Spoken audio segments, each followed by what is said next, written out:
From an art teacher poking fun at a student on Instagram, to a high school teacher posting pictures of herself smoking pot to Facebook, we take a look through 15 times social media got people fired. Number 15. Art teacher on Instagram. Colorado visual arts high school teacher Tracy Gautier was seemingly trying to get fired in March of 2015 when she took to her Instagram page. The substitute, per the Daily Mail, stated that she hated the young man she referred to in the Instagram post. Gautier also used the hashtags to call the student a pothead and a dorky white boy. But wait, there's more! Gautier then chose to respond to the student after the student commented on her original Instagram post. It shouldn't be surprising to anybody that the artistic teacher was let go by the school because of her Instagram activities. Number 14. Jessica Haar on Facebook. Chicago bartender Jessica Haar appears to not like black people. She expressed her thoughts on Facebook about black employees. She used a number of racial slurs and insults when talking about blacks. Here are some of her cringeworthy comments.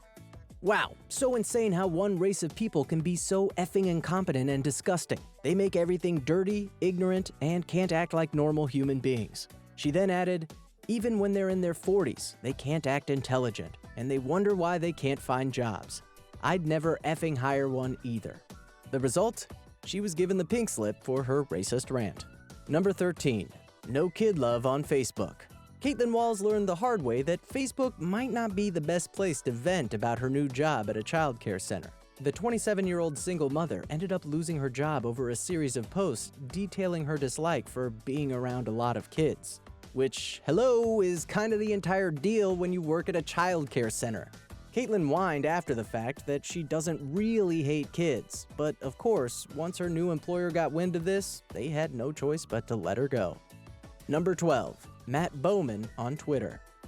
A lot of firefighters should be celebrated for some of the hard and dangerous work that they do each day. But what happens if one of those firefighters turns out to be a huge sexist? This question came up when a Toronto firefighter by the name of Matt Boman tweeted, "I'd never let a woman kick my ass. If she tried, I'd be like, hey, you get your expletive-deleted ass back to the kitchen and make me some pie." The result? He was dismissed from his post. He challenged the decision, but it was upheld. Number 11. Carly McKinney on Facebook. Unless you're a Kardashian, tweeting pictures of your scantily clad self has the potential to be a career ender. But 23-year-old former high school teacher Carly McKinney can top that. Not only did she tweet not safe for work pictures of herself, she was often smoking pot in the photos. She also referred to one of her 10th grade students as jailbait and admitted that she was high while grading papers. She tried to claim that it was just a parody account, but nobody bought it and she was fired. Number 10. Nurse on Instagram. Katie Duke was a reality television nurse who had been featured on the program New York Med. New York Presbyterian Hospital put an end to that in July 2014 after Duke posted a picture of a trauma room that had clearly just been in use. The caption for the photo probably didn't help Duke's case either, saying, "Man versus train." Duke's 7-year-old run working in the ER had come to an end, as the Instagram post got her fired. The story does not, however, conclude there. According to the New York Post, Duke found new employment working in the ER at Roosevelt Hospital. Number 9. Cisco Fatih on Twitter. Cisco Fatih is one of the first incidents of tweeting before thinking, resulting in a pink slip. In this instance, before the employee had even officially started. A grad student tweeted, "Cisco just offered me a job. Now I have to weigh the utility of a fatty paycheck against the daily commute to San Jose and hating the work." Her heart probably dropped right out of her chest when she got this response. Who is the hiring manager? I'm sure they would love to know that you will hate the work. We here at Cisco are versed in the web. Thanks in part to others who were outraged at her lack of gratitude, her identity was discovered and the job offer was rescinded. Citizens of the internet have since recounted the tale, referring to the sacked student as the Cisco Fatih. Number 8. Matt Watson on a blog. Matt Watson's infamous coffee blog chronicled all the annoying facets of being a barista. It was gaining a lot of popularity until Watson was outed by coffee gossip blog Sprudge.com. Watson's former boss told the Seattle Times that he was fired because he was writing about his place of employment during work hours. Watson is still at it, saying this: "If you remind me 4 times that you've ordered decaf, guess what you won't be getting." Number 7. John Barrett Engels on Twitter.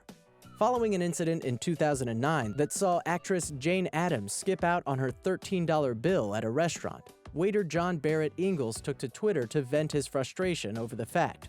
A day later, he again paid the bill in full, but neglected to leave a tip, prompting more reaction from Engels on social media. He also posted various details about other celebrities who were dining at the establishment, giving out information such as Ali Larter was not wearing a bra. Restaurant owners sacked him after these posts became public. Number 6. Good Samaritan on Facebook. Unlike many of the other people on this list, Johnny Cook wasn't fired for posting something stupid on social media, but rather because he took a stand to protect the students he transported on the school bus.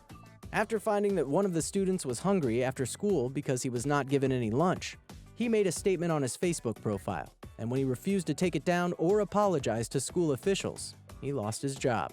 Number 5. Christopher Maximilian on Facebook.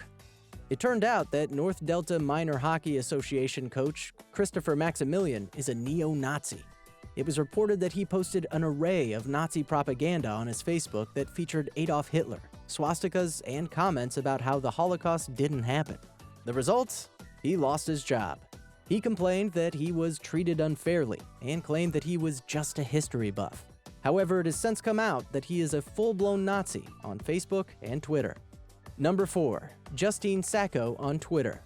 Justine Sacco was a public relations specialist who was working for internet firm Interactive Corp.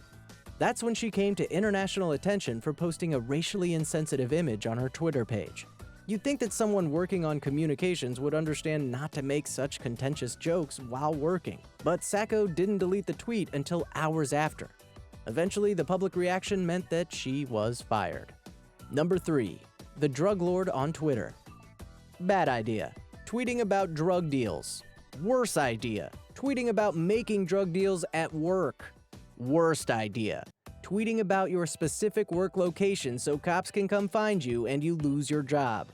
That's essentially what happened to Sunith Bahiratan, a worker at Mount Lube in Vaughan near Toronto. Not long after he tweeted, "Any dealers in Vaughan want to make a 20-sack chop? Come to Keel Langstaff, Mr. Lube needs a spliff." Local police happened to come across his not-so-coded message. Constable Blair McQuillan of York Regional Police responded with, "Awesome, can we come too?" and notified Mr. Lube of the potential drug exchange. And you guessed it, he was fired. Number 2. HSBC employees on Instagram.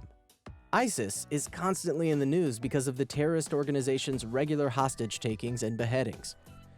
Earlier this year, 6 HSBC bankers in Birmingham, England, took a photo portraying themselves as ISIS terrorists and held a mock beheading of one of their co-workers dressed in an orange jumpsuit. The footage was recorded and shared on Instagram. The result? They were fired as soon as the imagery began circulating. The employees defended themselves by arguing it was part of a teamwork exercise. But that excuse didn't hold up. Number 1. Gilbert Godfried on Twitter. The comedian with an annoying voice was enjoying a career revival as the voice of the Aflac duck when he tweeted a few insensitive jokes about the 2011 tsunami in Japan. This is what he said. "I was talking to my Japanese real estate agent.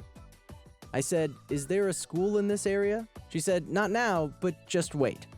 Less than an hour after the jokes were posted on Godfried's Twitter account, the insurance giant announced that he had been fired. Ever posted something stupid on social media yourself? Let us know. And don't forget to subscribe for more videos like this every day.